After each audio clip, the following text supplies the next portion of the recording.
E lembrar um pouquinho agora ainda em tempo sobre doutrina. Ora, nós estamos vendo aqui em síntese o que causou durante as eras essas três doutrinas: nicolaíta, balanita e jezabelita. Isso quer dizer, a doutrina mata. Agora, é bem verdade que é preferível você ter um coração correto, um espírito certo, correto, e estar numa doutrina errada, do que ter um espírito errado, um coração errado, perverso, maledicente, e estar numa doutrina certa. Isso quer dizer que a doutrina mata, mas a doutrina também não salva. Ela não quer dizer que ela salva a todos. Por que que o profeta diz isso? Melhor você ter um coração certo numa doutrina errada do que um coração errado numa doutrina certa. Por quê? Porque você tendo o coração certo, um espírito certo, um bom espírito vindo de Deus, você não vai ficar na doutrina errada. Deus vai chegar a você mais cedo ou mais tarde. Ele vai chegar lá. Então, o que acontece? Não se deve descansar e se gabar de estar na mensagem, porque a mensagem é a doutrina certa. Bem entendido. Conforme nosso companheirismo ensina. Conforme o nosso ministério. Porque há doutrinas extraídas da mensagem que são piores do que das denominações. São heresias. São heresias. Aquelas sim são heresias. Só de colocar Elias, Moisés e Cristo num homem só, que mora em Porto Rico, já é o bastante. Uma coisa terrível. Dizer que ele é Elias, Moisés e Cristo. Agora tem outras. Não é só esta. Outras mais semelhantes, mais próximas da verdade. Então não vamos dar esse assunto aqui que nós estamos estudando por um assunto assim de encher tempo, não. Nós não podemos vir aqui para só preencher tempo, não. Se você for analisar tudo que é dito, tudo que já foi estudado aqui hoje, você vai concluir que isso é segurança. Basta você ir raciocinar depois, e normalmente o Espírito completa. O Espírito completa a mensagem no seu coração, faz outras aplicações, ele aumenta a luz. A pessoa ouve uma coisa aqui, ele não pode ouvir todos os detalhes daquilo, mas se ele guarda no coração, o Espírito pega aquilo como uma semente, e aquilo aumenta. Você sabe, isso é como fermento numa massa, disse Jesus. Assim é o reino de Deus, ele cresce, ele aumenta. O fermento, se tratando da maledicência, é mau, ele é perverso, ele mata. Mas o fermento, se tratando do outro lado, como que você vê se o bolo não cresceu? O bolo não cresceu por quê? Aí você tira, convidou o namorado para comer em casa, não é? O moço está querendo te pedir em casamento, e você quer mostrar para ele que é uma boa cozinheira, porque essa deveria ser a principal vaidade da mulher, da moça. Mostrar que é uma boa cozinheira, que sabe afogar um frango. Matá-lo afogado, né? que sabe fazer um bolo. Agora, quando ela pega o bolo lá no forno que vira, na mesa está aquele beiju, aquela plasta, né? Aí ela cora o rosto todinho e diz assim: o que foi? Depois que vai embora, ela encosta lá no canto da parede. Mas logo tinha. O que foi, mamãe? Vem cá, mostra, o que você pôs nesse bolo? Mas e o fermento, minha filha? Você não pôs o fermento? E aí? Agora vamos ver aqui: examine esta doutrina de Balaão mais cuidadosamente. Ele jamais faria uma observação destas sem que isso tivesse realmente sentido notório, importante para a igreja.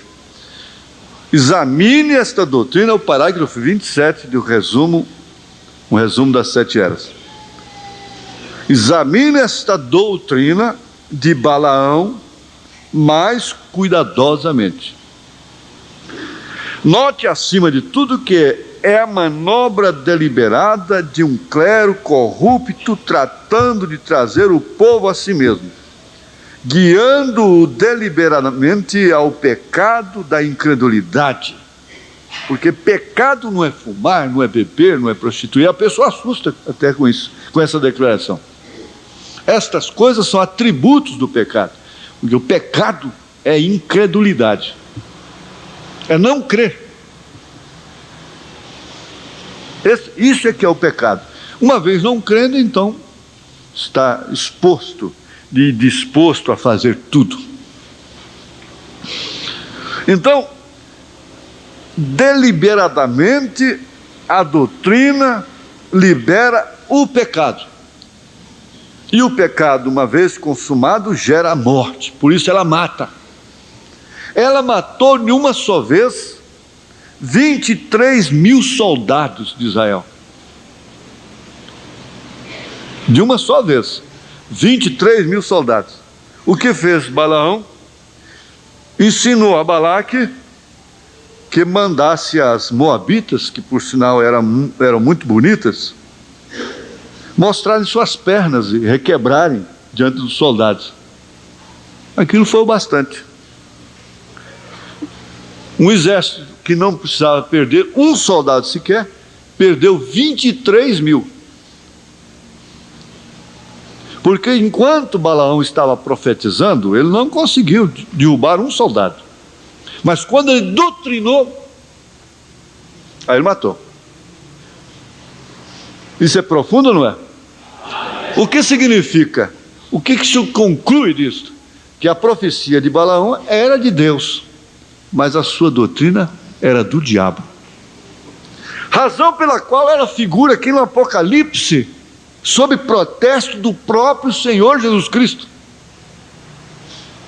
E quando o anjo veio aqui em capítulo 18 de Apocalipse, verso 4, ouvi outra voz do céu que dizia: sai dela, povo meu, para que não sejas participante dos seus pecados e para que não incorras nas suas pragas. Ele estava dizendo para sair dessa trindade de doutrina. O coito, a relação íntima disto foi lá em Roma, no Concílio de Nicéia, que é chamado pela Bíblia coito de demônios. Um coito, se você sabe, é uma relação íntima do esposo com a esposa. É um coito. E isso é chamado de coito de demônios, gerando essa trindade doutrinária. Nicolaíta, Balanita e Jezabelita. Já adiantando a questão de Jezabel. Então, veja como se estuda e se conclui a coisa de uma maneira clara, sem tonteria. Aqui, o profeta diz, numa das mensagens das eras, que nós vamos chegar lá, Ele diz assim, que Israel jamais seria desqualificado, em outras palavras, diante de Deus, pelas suas falhas humanas, porque o inimigo estava sempre olhando pela lateral. Ele diz, o inimigo estava sempre olhando pela lateral, e com isso é esse tipo que só vê as falhas humanas. Ele diz, quando um homem de Deus peca, então eles fazem um alarme com aquilo sai na televisão, sai no jornal. Quer dizer, o dia que um homem de Deus morre, acontece qualquer coisinha, ou que ele faz de bom, às vezes com muita dificuldade sai um quadrinho no jornal, um quadrinho apenas, mas diz, quando ele peca, então sai seu retrato bem grande no jornal. Ele disse, assim é que eles olhavam Israel sempre dessa forma. E o que realmente viria provocar baixa em Israel não era a falha humana. Teria que ser realmente doutrinária. Seria a murmuração. Teria que haver o Coré, o Abirão, Datã. Você pensa, presta atenção, irmão, presta atenção, irmã, sobre essa pergunta aqui dos maledicentes. Você acha que Coré, Abirão, Datã, lá no deserto, não tinham as razões maiores do que esses maledicentes de hoje? Eles tinham mais. Moisés deu mais motivo para tal. Foi sim. E a maneira era tão sutil, o quanto é agora. Você diz, eu não ouviria Datã, nem Abirão, nem Coré, se eu estivesse lá em Israel, eu jamais queria comer com eles. No entanto, você está comendo com Datã agora. Você está comendo com o Coré agora. E condenando aquele lá. Você não viu o caso daquele irmão que diz, irmão Brana, quando chegar lá no céu, eu quero pegar Demas e dar um soco na cara dele. Ele disse, mas por que, irmão? Chacar, né? Foi... Hã? Basta, irmão, basta. Por quê? Ele disse, é porque Demas abandonou a São Paulo. Abandonou a Paulo. Está bem. Então você vai dar um soco na cara do Demas quando você chegar lá no céu, porque ele abandonou a Paulo. Só que ele abandonou o irmão Branham também. Quando chegar lá, eu vou dar um murro na cara dele.